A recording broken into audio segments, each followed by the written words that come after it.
You're listening to the Adventurous Reinvention Podcast. I'm Allison Boyle, aka She Dreams of Alpine, and this is the show that's dedicated to all the adventurous spirits out there who have either been transformed by the outdoors or are interested in what it looks like to step into a new, adventurous, and courageous kind of identity in their life. It doesn't matter what your background is in the outdoors, what age you're starting at, or where you grew up. If you're curious about the outdoors and using adventure as a way to reinvent yourself, you're in the right place. I'll be sharing all kinds of personal adventure stories, lessons I've learned from the mountains, teaching what I know about the outdoors and leadership, and interviewing some amazing adventurous women all along the way. I've been coaching women on becoming safe, confident, and self-sufficient backpackers and leaders of their own adventurous lives since 2018, and I know exactly what big fears and self-doubts can pop up along the way. I have so much to share with you, so let's dive in. Hello, everyone. Welcome to episode 16 of the Adventurous Reinvention Podcast, and today I have a very special guest with me. Her name is Meg. She's one of my dear friends, and also she is a badass and an expert in the outdoors. Her specialty is doing things in the desert, and she invited me on an epic adventure called the Royal Arch Loop last year. And so I wanted to bring her onto the podcast today to really go through that adventure, talk about it with you, give you some behind the scenes, and also just kind of tap her brain for you guys to hear more advice and tips on desert backpacking and camping. And that way, if you want to tackle something out in the desert, or maybe you have dreams of doing something in the Grand Canyon, you are going to get a wealth of knowledge and experience from Meg and our stories that we're going to share with you today. So I hope you enjoy this episode, and let's dive in. Welcome, Meg. I'm so happy to have you here with us on the Adventurous Reinvention Podcast. Thank you so much for being here. Yeah, thanks so much for having me. I'm so excited to talk to you today. Yeah, same. I think you're maybe our third interview on the podcast, so that's super exciting. Lucky number 3. Yeah. I felt like it might be good for us before we really dive into today's like topic of this podcast to maybe briefly discuss how you and I met. And I was actually thinking about this myself. I mean, I'm pretty sure we met on the internet because of blogging. Is that correct? I think so. Yeah. I'm Okay. sure it might have been like one of those like old school Facebook groups for like outdoor bloggers or Yes. something like that. Yeah. Yeah, so both Meg and I, like back in maybe, I don't even remember exactly what year it was we met, but I know it was like around 2018, 2017. I was making She Dreams of Alpine, the blog for the start. And somehow through one of those like outdoor Facebook groups, we connected because we both had outdoor blogs. Um, but again, I feel like just through that, we just talked a whole bunch in those groups. And it wasn't really till I feel like 2020 that we met in real life. Yeah. Is that Yeah. correct? Like me and I'm I, like, I feel like I've known you for so long, but like I actually feel like it took us a while before we met in real life. Or no, or was it an event? I don't remember now. I remember honestly, coming up I to mean, both I got a to 2.5 year Denver. old. I don't remember anything pre-COVID. Like, what was that? So, Yes, I feel like I came up to Denver and we were like doing our van life thing, and y'all were like, you should come visit when you're around. And we did. And we went to um that Nepal restaurant that you oh guys, yeah, the Sherpa house. Oh yes. my gosh. Okay. Yes. And we went and maybe we climbed. I don't even remember. We did, Did or we we just hung climb? out, or we I just think hung we out. just hung out that first time. And then like in the future follow-ups, we've climbed and like done other things All together. right, cool. Yeah. Friendships go back a long way, needless to say. It's complicated and a long story, and neither of us really remember it. But then Yeah. somehow we got connected and we kept in touch. Like I think every now and then we would like hop on calls and like keep in touch. And now we both live in Colorado, so over the last like year, we've started like hanging out a little bit more. But it's still hard. Like I don't know, Denver. I'm in Colorado Springs. You're in Denver, and sometimes I don't know. That feels so far, even though it's not. It is though, because I'm in Evergreen, so I'm Oh, even that's further. true. You're in Evergreen now. Yeah. Yeah. So, but we did go climbing in Staunton last year, and then we went on an epic backpacking trip, which is like the whole point of this discussion. So, yeah. Meg is kind of like always in the back of my mind where I'm like, want to do epic shit. And like, Meg is like such a good fit. Like, we should do stuff together. Or like, we're planning a road trip together at the end of the month. But that's more chill. That's just kind of like, hopefully the weather holds out for us and we can get out of this Yes. winter stuff. But, anyways, that's a little background on Meg. And Meg is a fellow outdoor educator. She kind of has a similar story to mine, where she didn't grow up outdoorsy, didn't know a lot about the outdoors, recreation, and adventure. And it was like, I think 2016, Meg quit her career as an architect and ended up starting her own business as a full-time writer in the outdoors. And I think you did some like other topics besides outdoors as well, but like a freelance writer and content creator. So I don't know if you want to walk us through your story a little bit. Like what made you want to make that change and what did that process look like for you? Yeah, absolutely. So, I had like very little experience with the outdoors. Like I had camped before, had Right. like did a hut hut thing once, but I knew enough to be dangerous, if you Yeah. will. And I just got really, really tired of the grind. Architecture is a very sexist industry Mm. and a very, in my opinion, backwards industry where you kind of got punished if you weren't working all the time. And Yeah. it never made sense to me because you build out hourly. So I would get my stuff done quickly and efficiently. And I always just wanted more of the outdoors, more adventure, and more of my own kind of advocacy in my own day to day, in my own life. So I said, I saved up for a gap year, and my partner's now, we're not married, was like, I'll support you through your gap year and you can go do what What you year was want. that?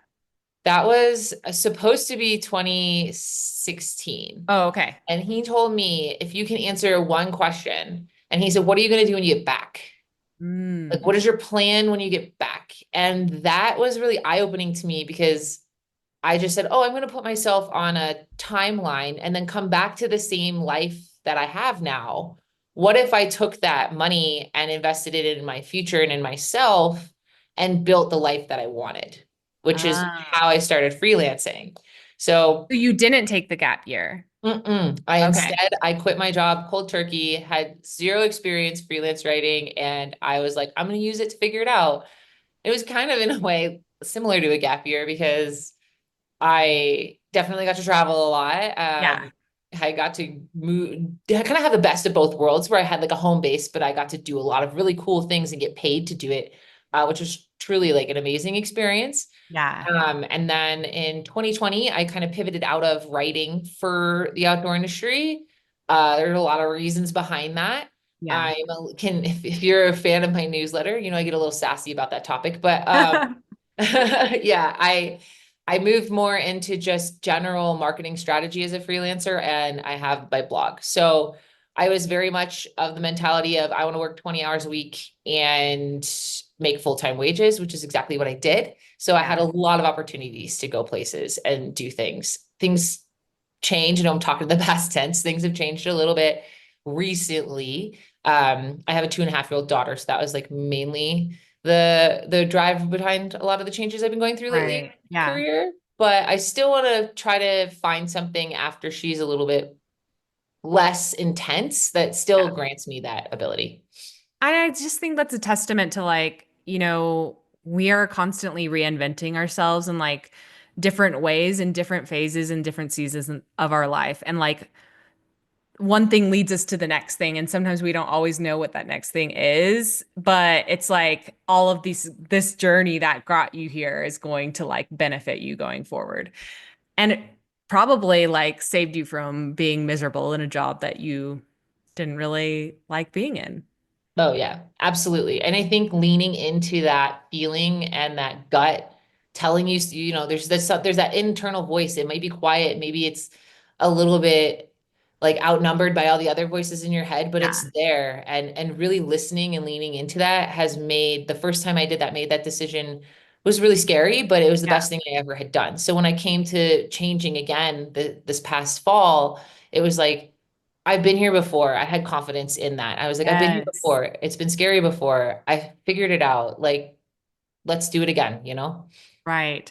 Like it's so very similar to the outdoors, how it's like that, like in your very first trips, it's like super freaky, it's all brand new. And then like you kind of do that actually really ties into today's story about the Royal Arch Loop. It's like, I think I reflected with you, we're getting ahead of ourselves, but here we are. But I reflected with you how that trip felt like a full circle moment to me where it was hard, but like also fine that was hard. Like there was not as much mind drama in the kind of like challenge of it as there would have been if I had been newer in my like outdoor journey. So I Yeah.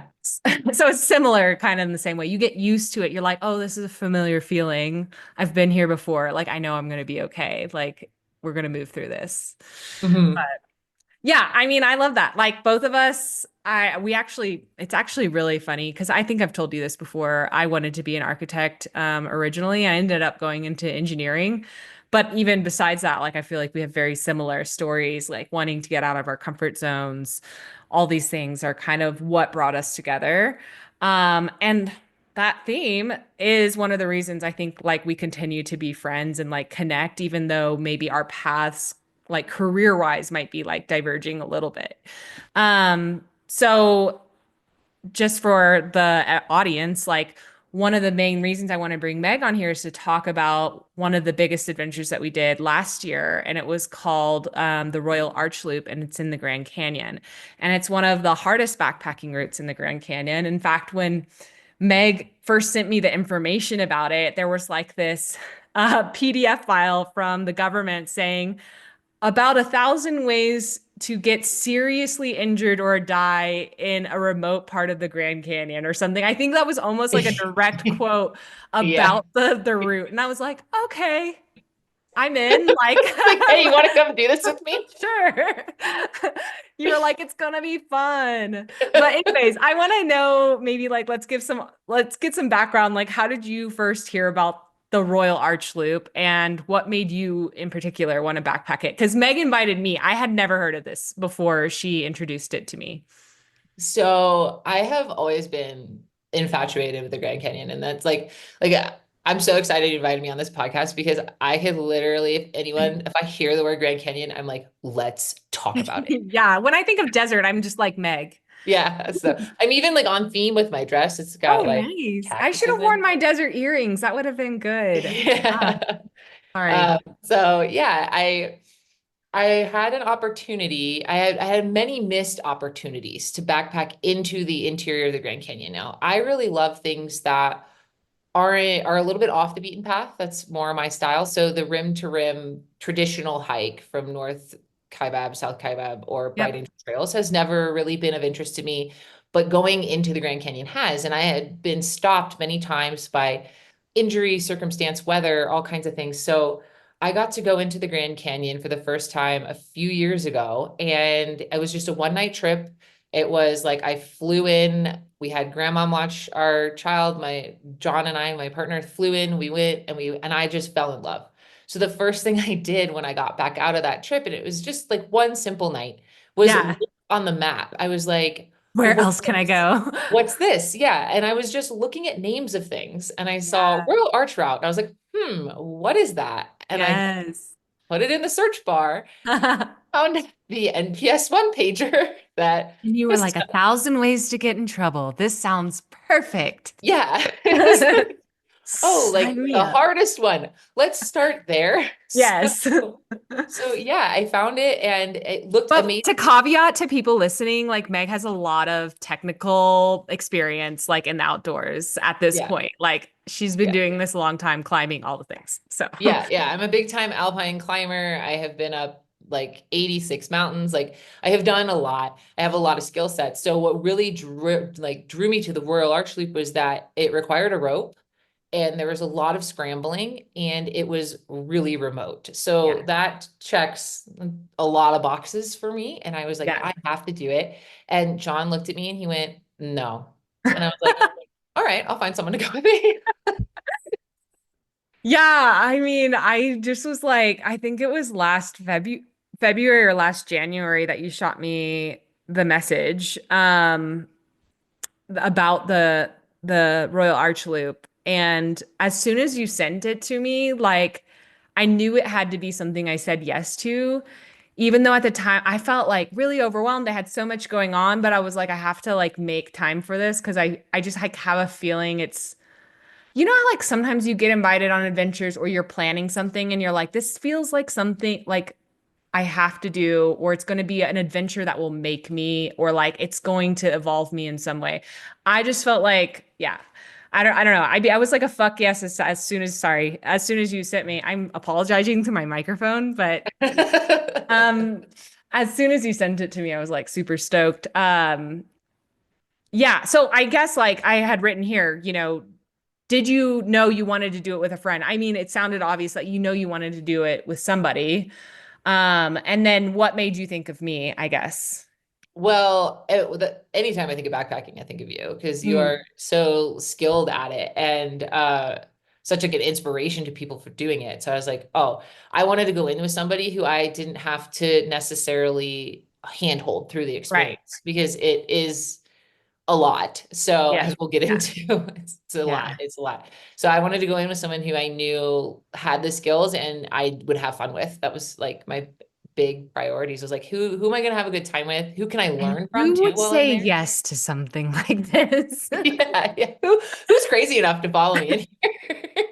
Yeah, no, I totally get that. So, I have that conversation with my clients a lot of times. It's like, even if you like learning to strive to be the friend that it's not like being babysat is a bad thing, but it's just like you want to feel like you can rely on yourself and that you're a strong contributor on an adventure. And that way, like, because you'll find in any adventure, you kind of like ebb and flow a little bit on energy. It's like one person might be like feeling the strong bit and like getting you through the tough time, and then the other person dips a little bit. It's very useful to have two yeah. people or more people that are like, yeah, strong And I think partner. it's hard to find that partnership. That partnership can be really hard to find. Yeah, So, it totally can. I Yeah. mean, it was you and one other person, probably the only two people I'd be in there with. So, Yeah, I have a small list of that too, especially yeah. for like technical things, Mm. where it maybe requires a little bit more like headspace, for like high things.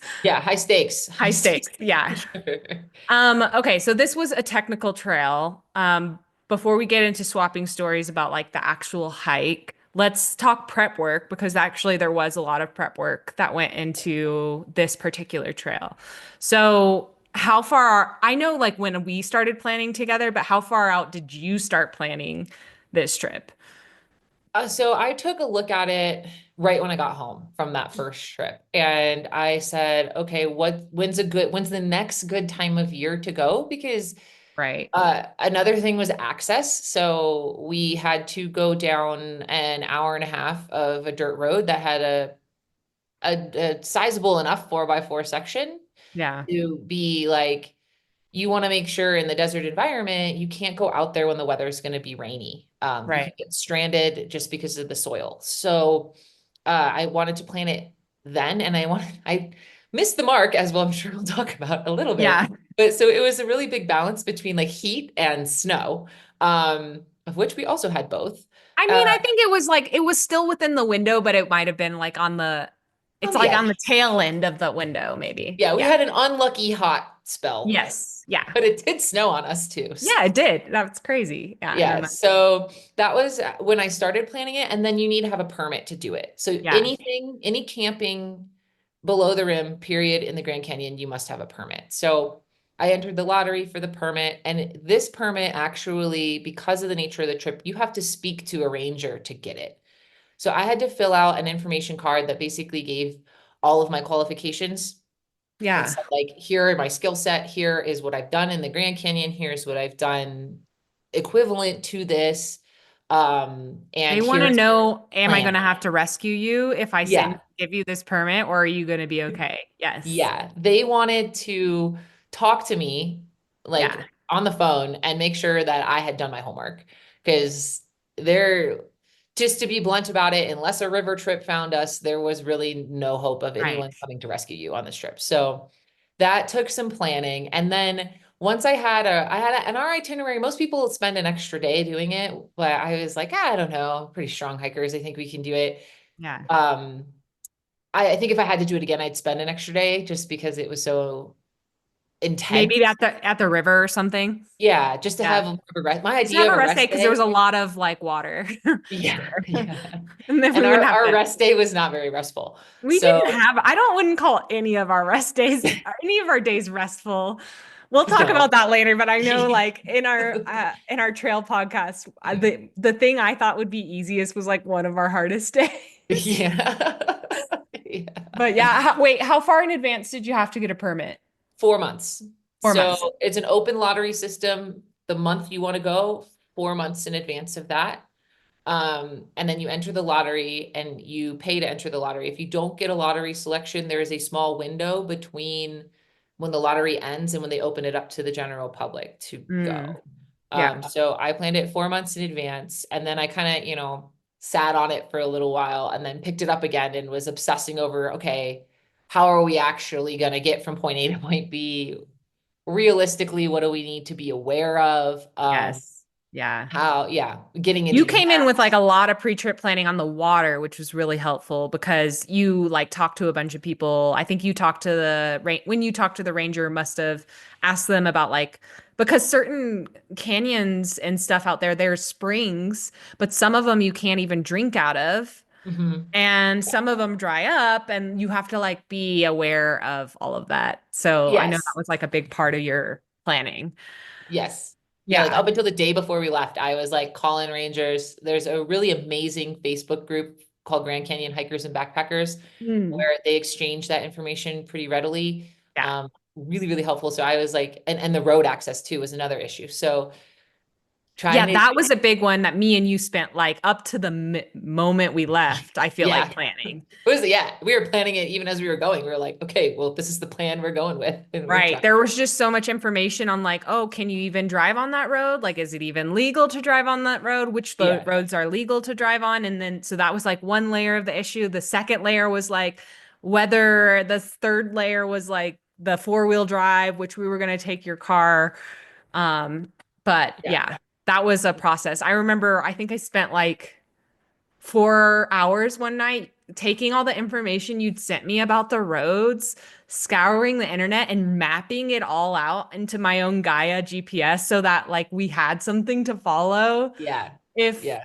GPS or our Google Maps or I Yeah. don't know, nothing went to plan. I was like, we're not Yeah. getting lost on these Yeah, roads. because the ranger was like, Google Maps does not work here. Do not Yes. use Google Maps. There is no cell phone service. So I was like, we need a backup plan. And you I did a great know. job at that. It was really nice to be like, all right, I like point pulled two. up the satellite images and I was like, all right, we're looking for roads. And I'm looking at Yeah. Meg's map that you've got from a Facebook group. And I was Yeah. like, we're going to map it out. And it Yeah. actually it honestly ended up being not Not too as bad. difficult as I feel like going into it felt like, I don't know. As we drove into that road, we're like, here we go.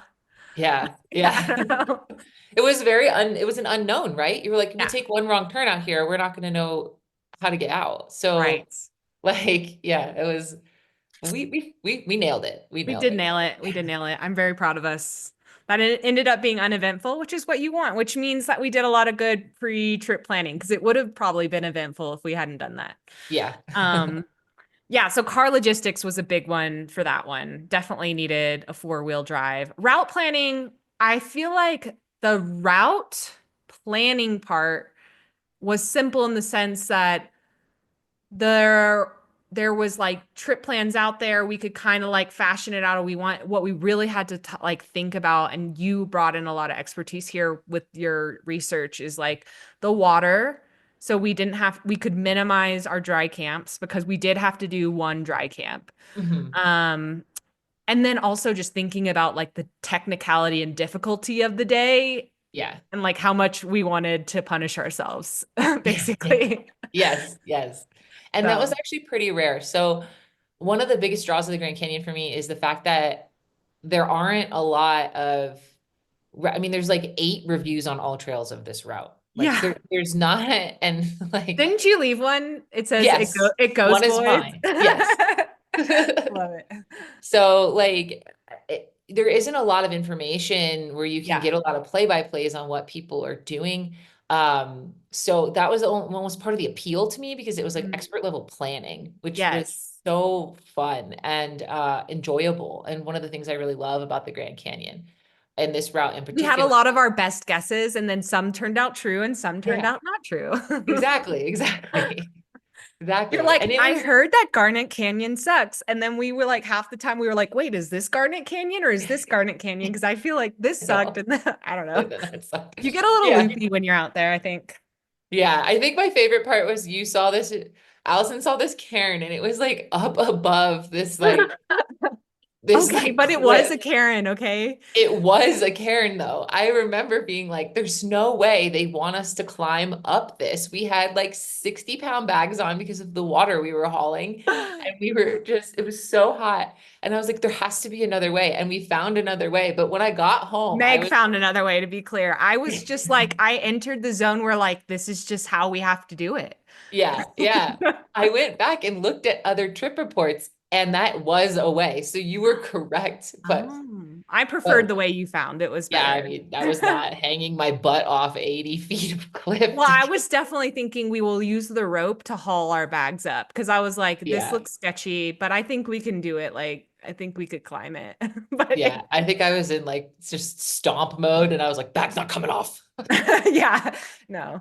But it's true. It's so hard to route like this. This is kind of like going into the trip, but in the Grand Canyon, like it can be really hard to route find sometimes. There were certain parts of the trail that it was very obvious we were on a trail, and then there were a lot of places where it was like, I'm trusting my maps and instincts and like the several layers of GPS routes that I created. Like I'm Yeah, just yeah, combining yeah. all of those pieces together to Mhm. navigate this section. And I think one of the most challenging things about being in the Grand Canyon, particularly and I'm again talking about off corridor, is that there is a lot of micro terrain that does not get picked up. It's Yep. the map is just not that detailed. A great Oh yeah. example was our rest day, the day we did 5 miles. They were five of the most brutal miles of the trip. And Yes. it Yeah. looks flat on a topo map. And But oh my gosh. no, that Yeah. was not flat. It's not flat. And it was exposed. I think day two was one of my I don't it was like one of the most challenging days. I mean, day one was pretty brutal, but Yeah, like yeah, more physically. yeah. Day two was more mentally, like I felt like we had to be on a little bit more. It was our more technical day. Hmm. Um, yeah, so okay. That's kind of like pre-trip planning, and then now we're kind of like giving a little behind the scenes, but like let's keep going into it. So Meg and I had kind of pitched her the idea. I was like, I would love to like record an end of the day kind of podcast of each of the days, and she was all in, which was great.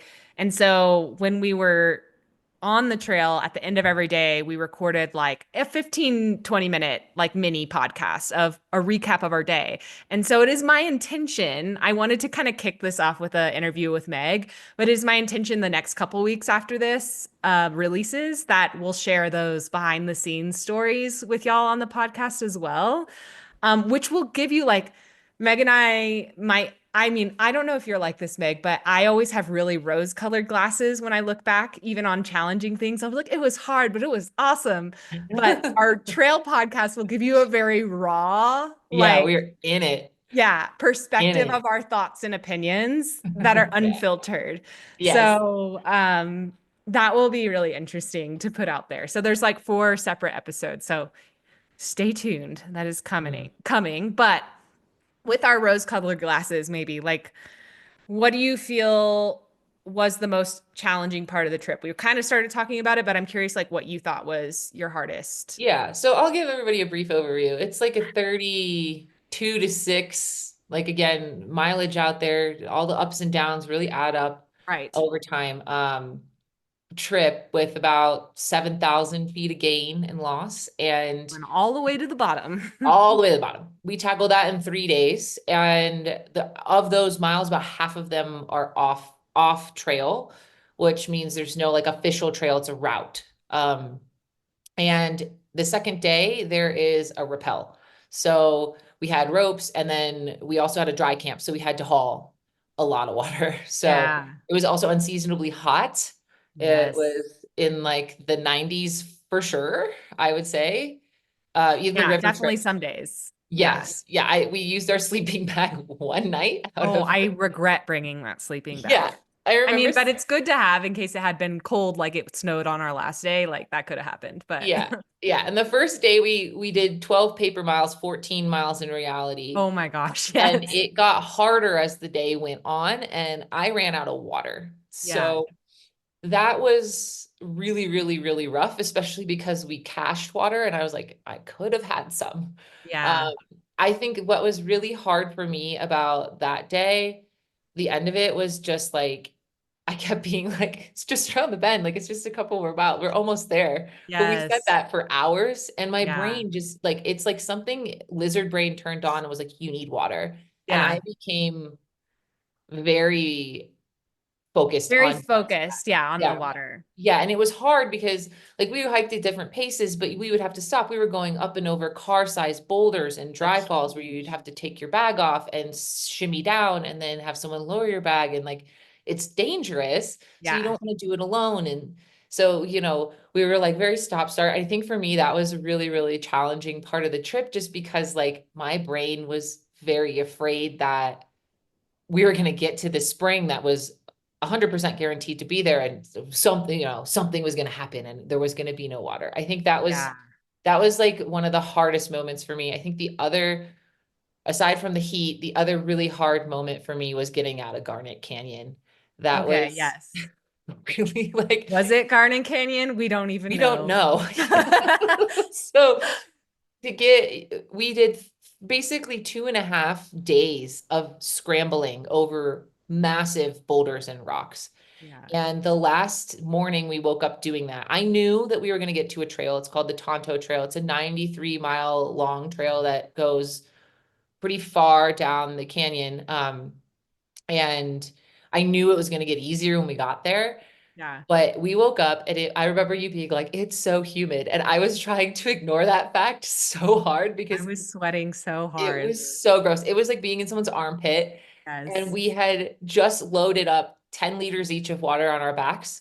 And It was definitely one of those why do you do this, Allison yeah, moments. yeah, sure. I mean, that was like what? Over 22 pounds of Yeah. weight being I added don't to want our to think about it.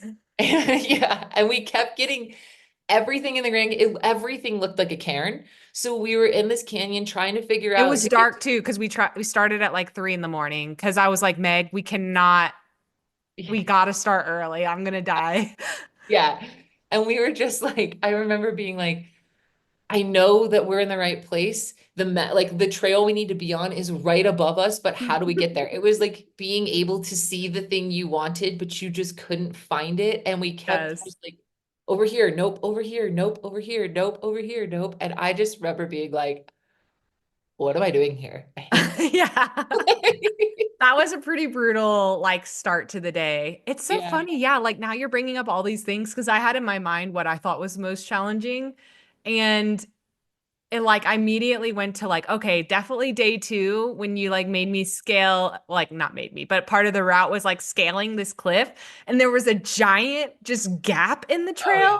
And I was like, I have a like 35-pound pack on right now and I have to bridge this gap and it's not just even that. I would feel pretty comfortable with that in most terrains that are like rock solid, but this terrain was like loose, kind of gravelly, sandy, and you're just like one bad step is not gonna, it's like you're The gonna die. trail is like this. It's Yeah, like a little sloped, like and it's not a one good step's thing. going to send you 400 feet to the ground. So I really had to enter the place in my mind where I was going to survive that. And then it was fine. Honestly, when I did it, it was not a big deal. But like in my brain, I was like, this is crazy. But I do remember the water thing now because I'm kind of like I'm bad about hydration sometimes, so I'll over conserve Yeah. water. So I did still have water. Um, like a liter or half a liter left. So in my mind, I was like, fine. I was like, this is fine. But you were panicking a little bit for You sure. kept me sane. You were like, we're gonna figure it out. There's I was water like, back. it's fine. It's going to be dark. So if it's hot, I'll just go back and get more water. It's Yeah, not because what I wanted. a few pools and we It didn't didn't, fill up because they were gross. they were really gross. Yeah. But I Yeah. was like, we could do it. Like if we had to, at least we know Mhm. that dirty pool of frog water is Yeah, it's up waiting for there us. and Yeah. it'll Yeah. be You were like very less like, hot. we're gonna be all right. We're gonna be all right. This is that ebb and flow I'm talking about because there are moments because then on the third day with the Garnet Canyon thing, I think once we finished getting like one, it was in survival mode when we were thinking about, is this do we have to do some fifth class climbing to get to the top of this thing? And you found the alternate route, and then we were on the Tonto finally. And I had like a little bit of a tiny mental breakdown, and I remember crying. And then it was fine, but that's like another example of just like that ebb and flow. You were Yeah. definitely like my rock in that I moment. totally, I have that video of you when you saw that gap because I was approaching that gap too. And I was like, you got to Yes. be kidding me. And I- like, I'm turning around. I yeah, don't care how you, many boulders that I scaled yeah. And to I was get just here. like, it's not as bad as it looks. You can do it. It's not as bad as it looks. You can do it, you know? I So, think that was the reason that day was so hard is because we had never done it before. So we were like, well, how many more of this little moment will there be on this trail? Because we were up high. It was high risk, so you really had to pay attention to your feet because you didn't want to slip there. And so like I was on like the whole yeah, time, like don't slip, be very cautious. Like sometimes you were scaling gaps. It was very weird. And then yeah, then we did the rappel, which then I think it kind of switched. You kind of really turned on wanting to make sure it was super safe and like doing it right. And yeah. yeah. So lots of fun things. What's your favorite memory of the trip? Oh gosh. There's so many good There's ones. so many. I mean, you can't, you, okay. I don't, I think I know what I'm going to say, but I wonder if it's the same. I I actually have two favorite moments. need to, I have quite a few. Yeah. I'm not going to say it was my favorite moment, but one of the most unforgettable moments of the trip was the frogs. Oh, yeah. That's for sure in my list. Yeah. So the frogs, I feel You'll like get to hear it. you'll have to play a clip for Oh, they'll hear it because our whole podcast episode was recorded with the frogs, the right? frogs are so good. I tattooed one of the frogs like on my arm. Yeah. They're the So canyon. It's a canyon tree frog, right? That's the name of the frog.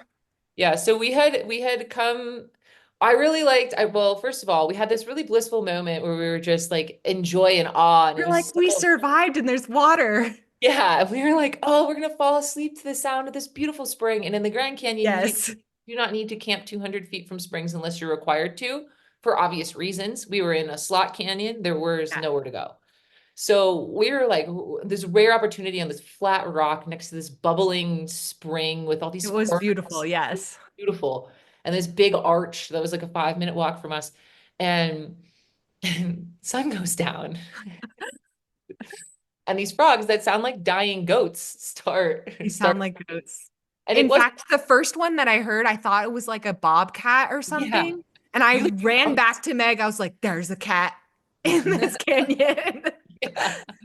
And it was a frog. And there were Frog. several thousand of them Yes. making that noise all Dang. night long. Like I had earplugs, didn't do anything. Didn't do anything. We did I not. was so tired. I think I still slept pretty well, Yeah, but I think I slept like 4.5 hours when they yeah, finally started to kind of calm down. But like it was like, okay. I'll never forget that campsite though.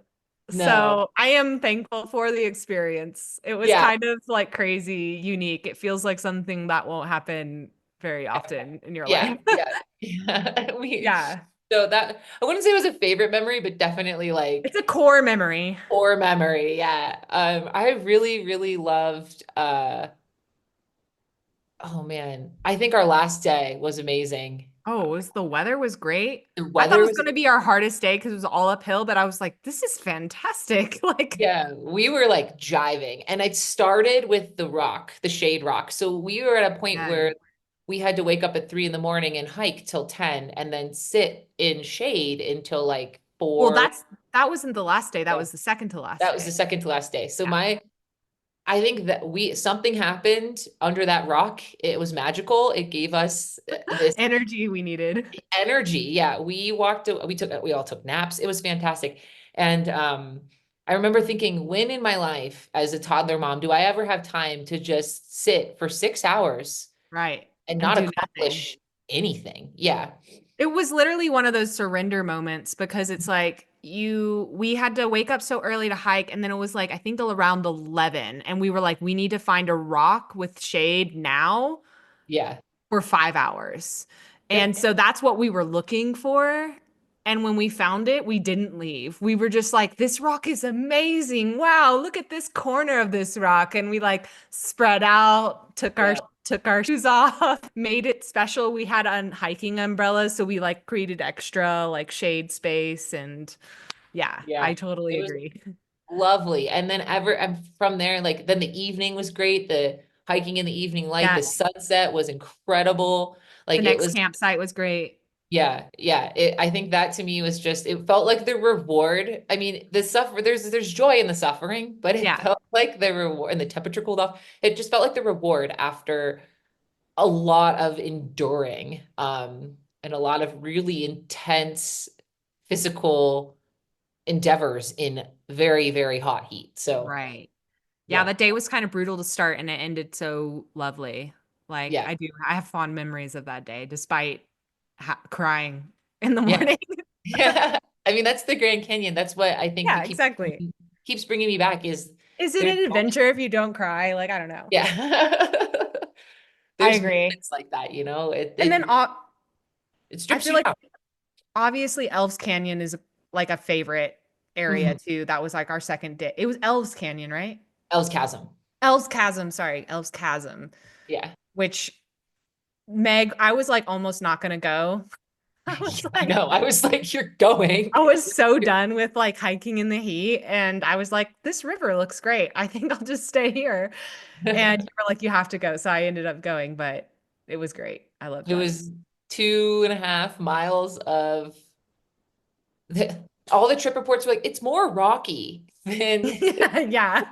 which It just was just like more sketchiness, but like it like felt less like death sketchiness. It was just more like, oh, I'm probably gonna slip here and maybe like hit a yeah, cactus. it was still very scrambly, Yeah. but you're like, there's river groups every 30 minutes, so if something happens, I can Like I'll probably probably survive. yeah. Yeah. Right. And yeah, we spent the day there. That was amazing. It was Yes. 15 degrees cooler there. The water coming out of it was And we got to connect with river groups, which was mhm, kind of special too, because mhm. that trail, it's like we were alone, Yeah, basically, yeah. which was cool in itself too. But it was like fun to be like, oh, people. Yeah, it was. It was really cool. And they were all, a lot of them were commercial river groups. So they're like, if you've done one, then you've probably stopped at Elves Chasm. And they were like, how did you get here? We're like, We're we like, used we walked. ropes. Yeah, we And looked gross. yeah, but the river community is so nice to the hikers. Like they're Yeah. so like every single group asked us if we needed anything or wanted Didn't anything. they give us pickle chips? Yeah, they gave us pickled chips. They gave That us was weather great. report. Like they were Yeah, that was great. I love that too. Okay, did anything surprise you about this trip? That I mean, I'm sure actually there's a lot of things that surprised you. I Anything big? I think the biggest thing that surprised me was my ability to thrive doing it. Mm, Now, I have never been the kind of person like like I told you, it was my first multi-day backpacking trip in many, yeah, many years. And I was largely because I had not dialed my sleep system in very well. yeah, So um I was very surprised by how well I came into it because you've had through hiking experience and I was like I'm yeah, super nervous that I mean I had my shoulder rebuilt so I was only really doing one nighters for a long time and you were very confidently like day 3 or 4 you're gonna hit your stride, you're just gonna be able to do it, it's just gonna click. And I was like, yeah. I don't know, I think I'm gonna limp out of here. And like you were very right. Like And I we went through all of our gear together too, and we like made things efficient before we went as well. yeah, yeah. Yeah, I have learned a ton from you. So I have done a lot of work in honing my setup a lot. We now also own the same backpack because oh, I it's was, great, yeah, I isn't loved it? it. I Yeah. tested it way back in the day. I, for the people, I always forget the name. Granite Gear Like, Blaze yeah, 60. it's I love under it. $200 right now, and it is amazing. Yeah, So it's a good price. It's like in between. It's like not quite ultralight, but it's as ultralight as like a comfortable backpack will get, I think. yes, yes. So I learned a ton from seeing you and your efficiencies and being like, oh, okay. I'm so used to being like a climber, and when I would backpack, I'd have climbing gear, and I was just like, I don't know, it's all going to be heavy. Like Yeah. Yeah. the little stuff does add up. So It really does. I think that that was really awesome. And then seeing our dynamic is always, this is the first big thing we've done together. So it was really Which fun. was a risk. Like, let's just say that. Like, I don't know what we were thinking, but we were like, let's not ease into this multi-night relationship. Let's just go straight for the hardest thing in the Grand Canyon and see how we fare. Yeah, yeah, It could have been the trip that broke us, but I think it went the opposite direction. So yeah, absolutely. but I do Absolutely. remember talking to you about that. I was like, I wonder if we like what if we hadn't gotten along very well. Like I knew we got along, but we had never done anything more higher stakes hmm together, which is always like a risk when you never know how somebody's going to respond under stress or like how you guys do well and communicate. Communication is so key, especially in like a high stress environment where you are a little bit ebbing and flowing. So Yeah. it's like you gotta be able to have that person that you're like, because I do even think there were times that I was like, especially that first day, you were going a little bit faster, and I was just like, it's fine. I'm just gonna communicate. I think I was like, it's fine. You can go faster because I felt really confident in like where I was going. hmm But that could have been different. I could have been like Yeah. kind of really stressed out about Well, we had very clear communication. It was paces. like, if Yeah. you have to use your hand, if I have to use my hands, I will stop. Yeah, exactly. So Yeah. I felt like we handled it pretty well, even though we were kind of like learning each other's styles a little bit on the fly. Yeah, and I think that experience of that communicating and being like you don't want to default ever to the most like senior person. You don't Right. like the more you communicate and the more open you are, the easier it is to find solutions. And oftentimes what I find is if one of the people I'm going with is ebbing, the other one's flowing, and you can Yeah. help each other out through those really, really tough moments. Like I think one of the toughest moments I foresaw or saw out of you was hiking back from Elves Chasm because we left at Mm, brutal hour. And I was like, yeah. I know that Allison doesn't handle the heat as well as me. I am going to set up everything for camp so that way she Yeah. can just get here and like the creature comforts are ready, you And I know? think before that, I was like, Meg, be free. Go as fast as you want. Like, because you also wanted to just be done with that, like hike. Yeah. You were like, I'm ready to be back at camp. And I was like, my body says I need to go slower. Yeah. Yeah. So I was So like, be ready. Everything was like, we were just like, all we had to do was turn on the stove, you know? it was nice. Yeah, it was really lovely. Um, Other than like being exhausted and yay, like there's a car with like air conditioning, what was the feeling that you had when we finished this route? I don't think I've done a lot of things. Like a month before that, I stood on the summit of Africa. The top, I was on top of Oh yeah, Kilimanjaro. Killy. Yeah. And I don't think I've ever felt a bigger sense of accomplishment than I have from that trip. That it really like lit a fire under me for a lot of Yeah. things. Um, I was amped too. I was like, oh, yeah, I we was, did I that. was like, again. I was Like, like, because I think at first I told you I would never do it again. And then afterwards I was like, I'd do it again.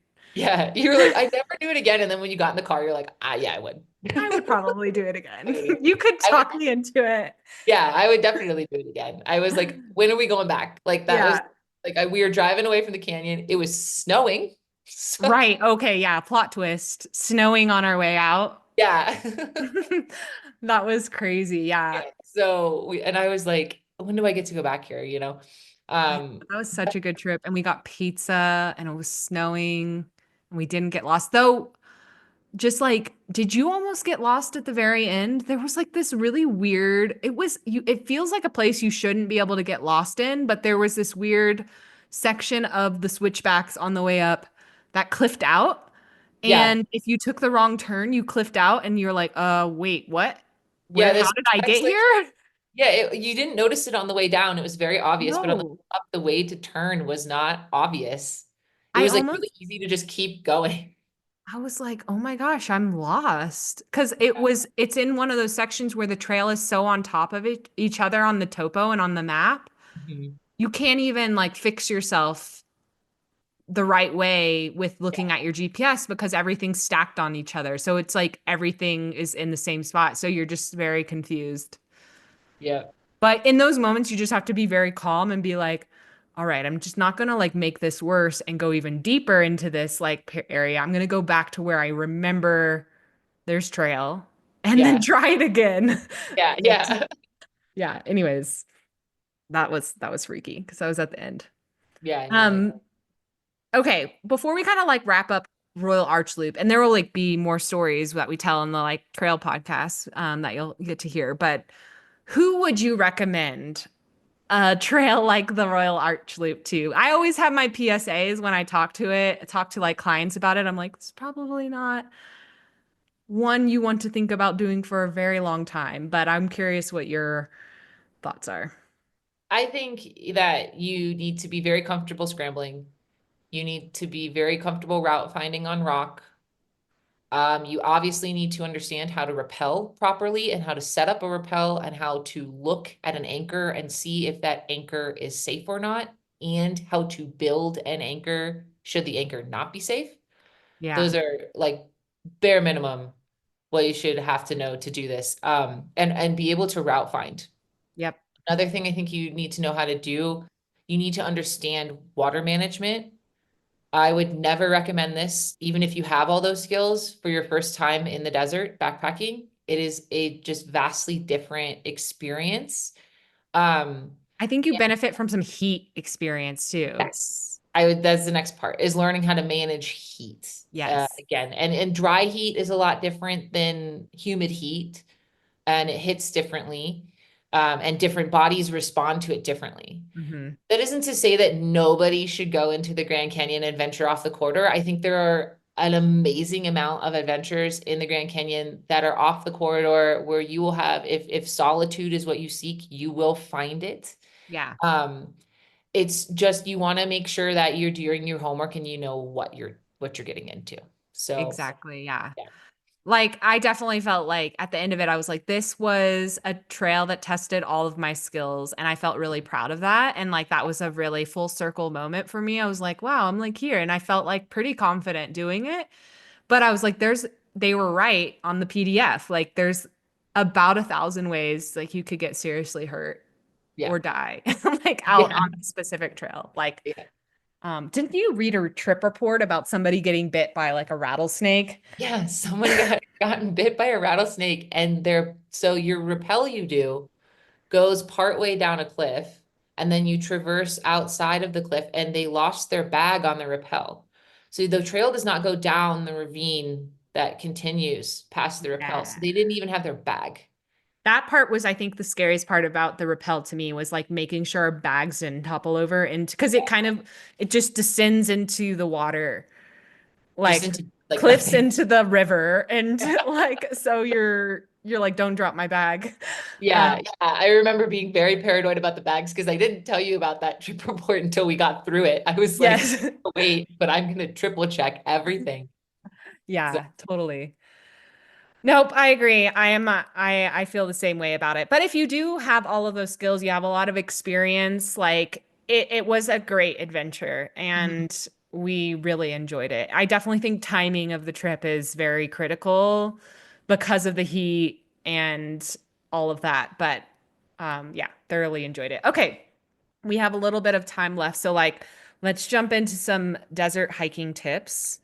Not all desert trips are that intense, but they do have a few more like safety and planning considerations than like a typical backpacking trip, maybe in the mountains. They're all different. Like mountains have their own things that you have to think about, or being in different areas have different things. But I'd love to tap into your expertise, Meg, on desert hiking. So, first, what time of the year, like let's just stick to the US because it obviously differs in different parts of the world, but what time of the year in the US is ideal for backpacking in desert environments like the Grand Canyon? So it depends on where you're at.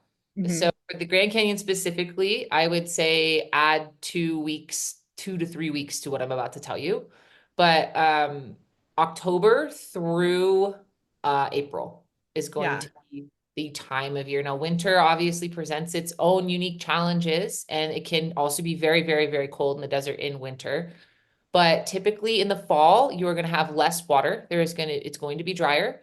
So if you are on a route that does not have reliable water sources or they're semi-reliable water sources, you want to aim for spring when the spring runoff is going through. May Yeah. is very far too hot, frankly.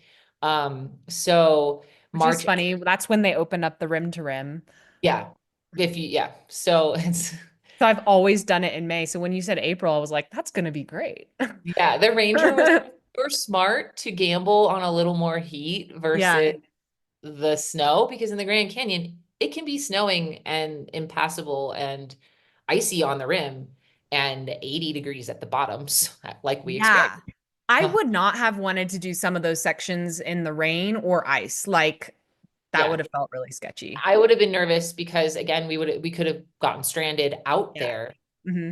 because we couldn't have driven out because of the dirt. So, Yeah. because it just becomes like a glue and you sink into it and you can't get out with your car. So, That's like such a good point that you're making right here because it's like sometimes even the best made plans, like you time it, you think perfectly and all the things, like part of all of this stuff, especially with trips like in the desert, you have to make game plan calls, like, or game day calls, sorry. Like if it had been snowing, we might have called the trip off yeah. and it And really would I have, remember we pinged John on the Garmin being like, can you give us a weather update? Because we saw clouds yeah. when we were at our water cache and we were planning on taking a nice long break. And he was like, weather's moving in 2 hours. And I was like, we gotta go. Yeah. We were like, let's just go. Let's get Yeah. out of here. Yeah. Yeah. Um, okay. So regular backpacking trip versus desert backpacking trip, what would you say? I mean, we've talked about a few of them, but like maybe like list some of your top things, safety and planning considerations for desert hiking. So you absolutely have to have a plan for sun protection. Yeah. Absolutely have to have a plan. You should not be wearing a tank top backpacking in the desert. You need to have a UPF sun shirt on. You had the umbrellas, those were fantastic. I bought one Oh after my that. gosh, I love them. They're like hiking umbrellas, really. Gossamer gear is what I have. Yeah, Six Moon Designs also makes one as well. They're ultra lightweight and they reflect the heat and the heat will be 10, 15 degrees lower Mhm. around your face with one of those on. So that's absolutely key. The next big thing to keep in mind is you got to understand like the wildlife, right? So there's going to be cactus, there are Right. Oh, spiders, there. we didn't even mention me falling on a cactus. Day one, I sat on a cactus. Yeah, So like less than 2 miles into the less trip. than 2 miles in, I was like, should I just turn around now? Anyways. Yeah, I was picking needles out of your butt. I was She like, literally like we bonded. Yeah, I bent over, I kept my backpack on, and she pulled needles out of my butt and my backpack. So thanks, yeah. Meg. So always carry tweezers in Yeah. your first aid kit. And Especially ironically, we saw the only other person that whole day, like shortly right after that happened. Yeah. yeah.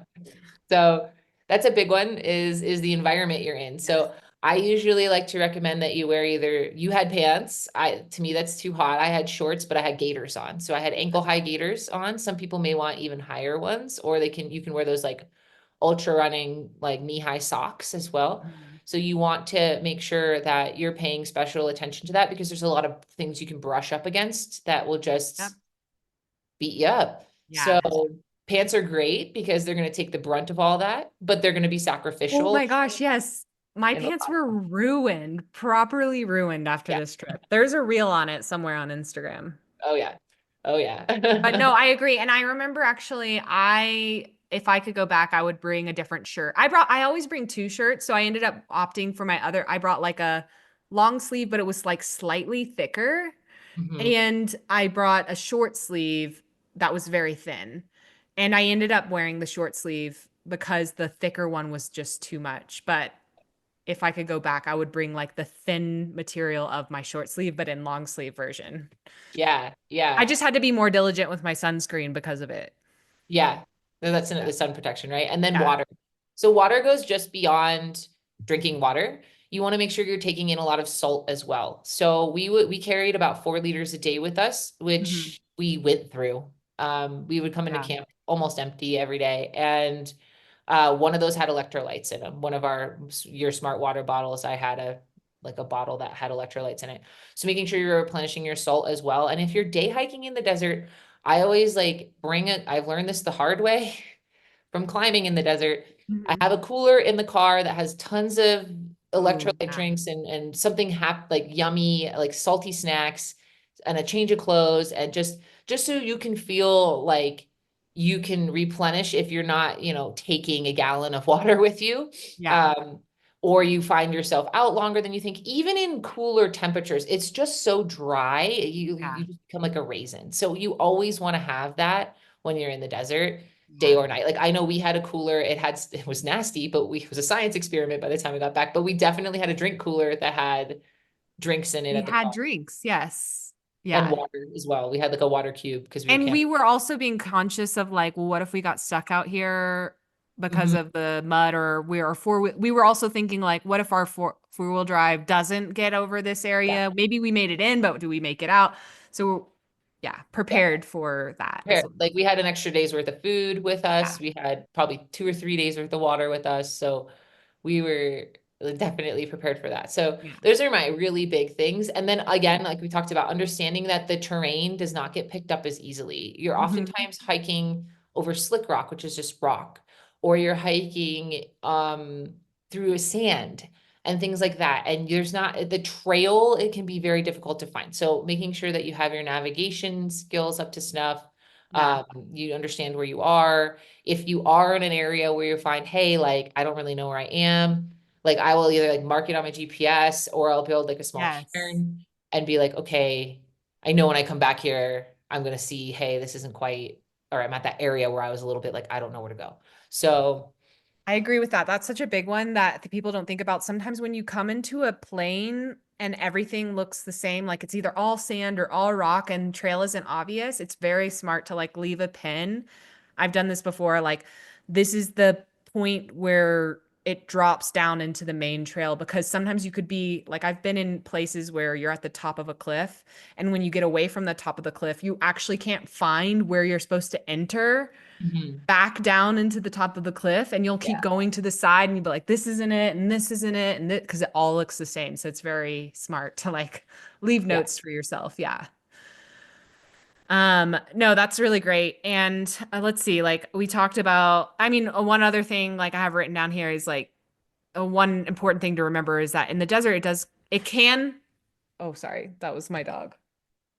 He's exploring. We'll keep going. You can like have really cold nights. yeah, We didn't. We did not.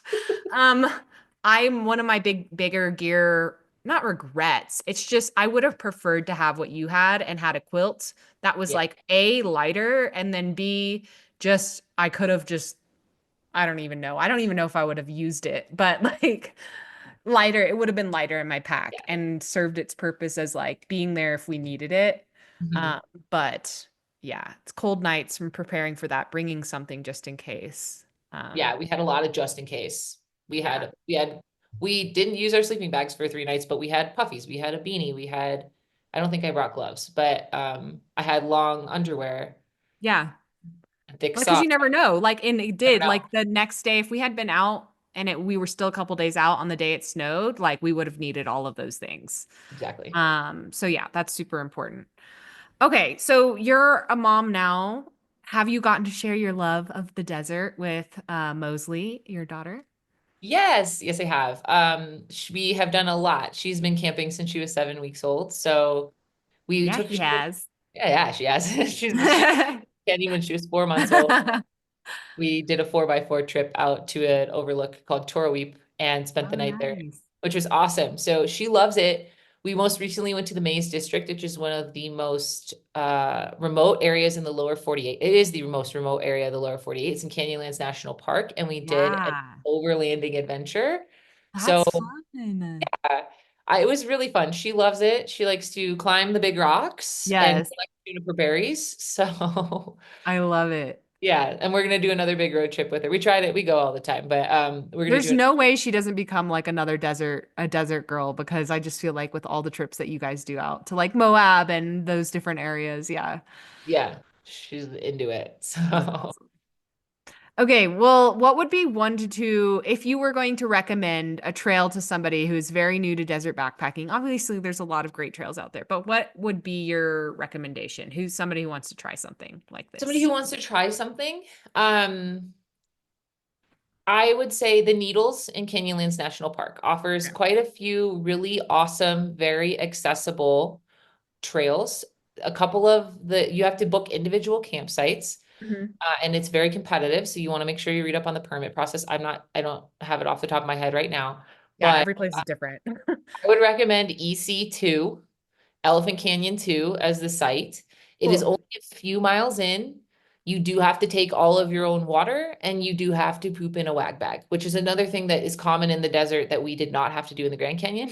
It's a great experience, y'all. It Everyone should is. poop in a wag bag at least once. My hot tip is move over before you pee.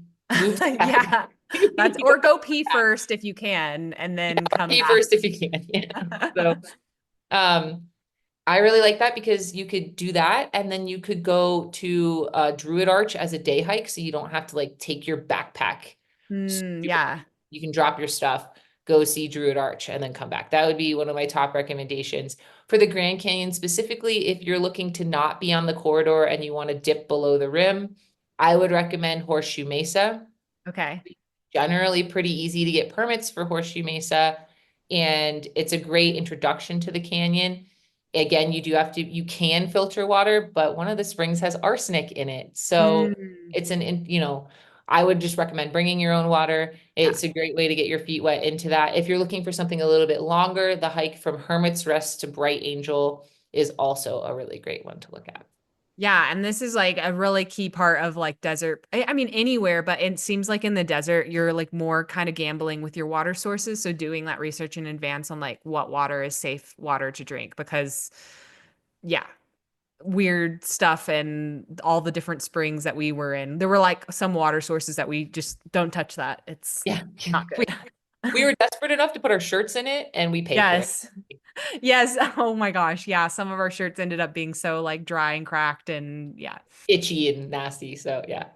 All right. Well, let's end on some fun little rapid fire questions. We'll go through them really quickly and then we'll close out. Okay. So what's your go-to trail snack, Meg?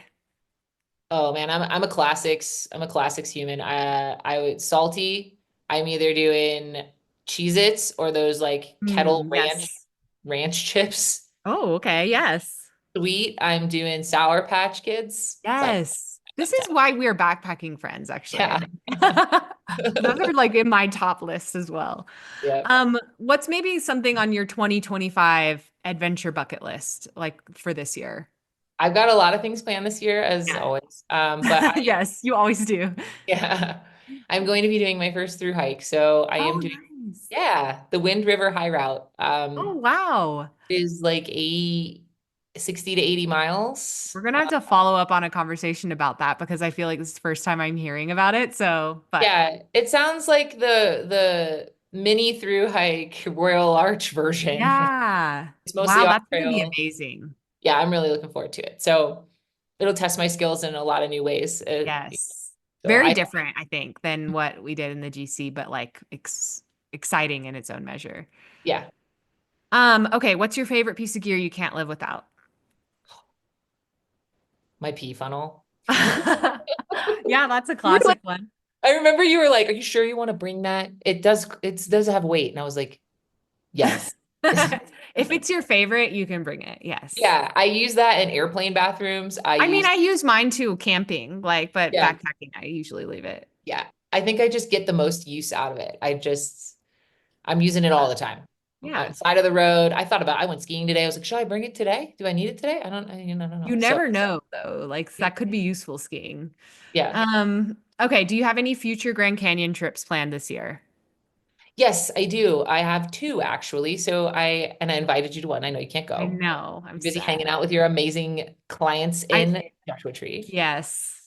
But I am going to do from Horseshoe Mesa to Bright Angel Trail. So I don't really have any particular goals, but I got a list of about 20 trips. And Yeah.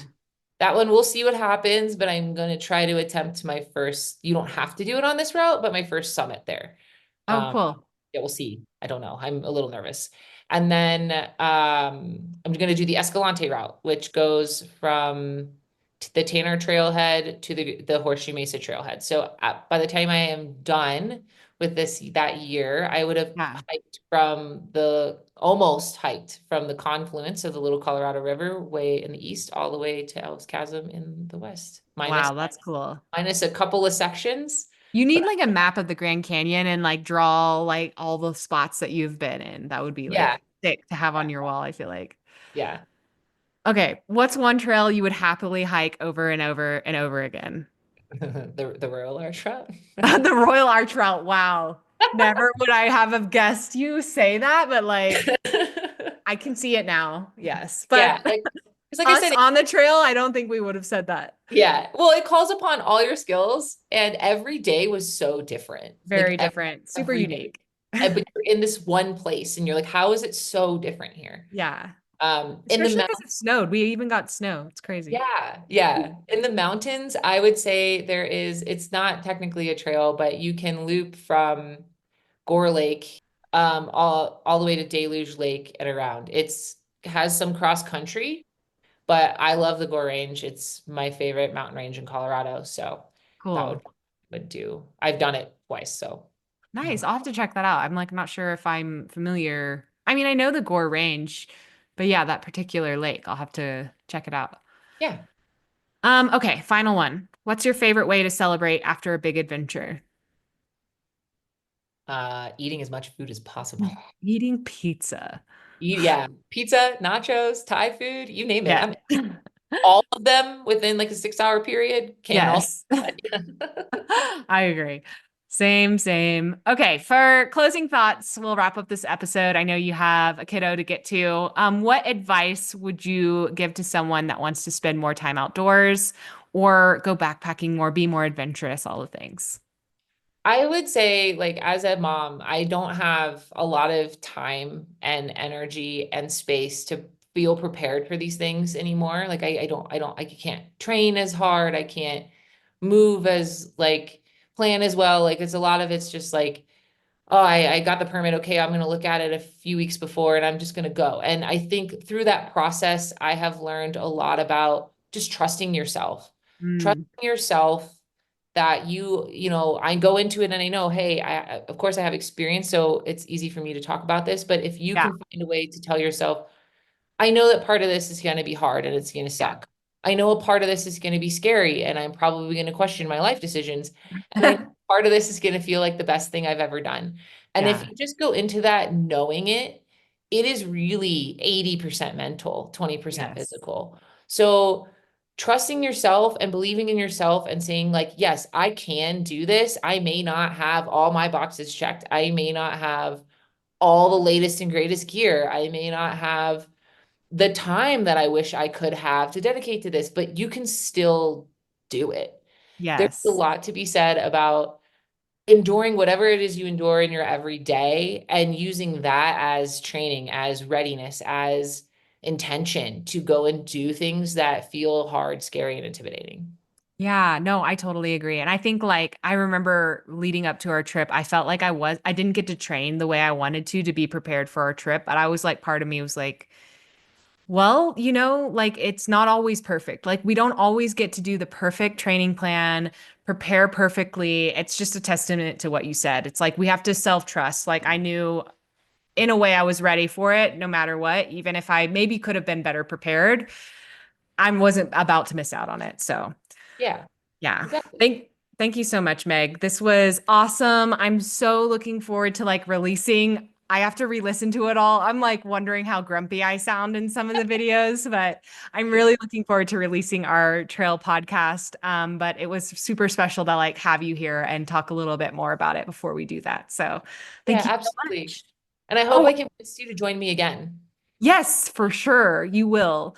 And if there is any way, like I know you're kind of in a bit of a transition, but like if you want to share any way, like people can reach out to you if they have questions, like where would be the best place for them to find you and connect with you? So I am on Instagram and TikTok as wow, let me try that again. Yeah, go for I, it. I am on Instagram and TikTok at Meg in the Forest. So you can find me there. I'm not posting a ton, but I do check in. So if you have questions or you just want to say hey or whatever, like slide into my DMs and we can chat. I'll drop that in the show notes as well so y'all can find it easily too. Yeah. Yeah, Meg's awesome. You guys should connect with her.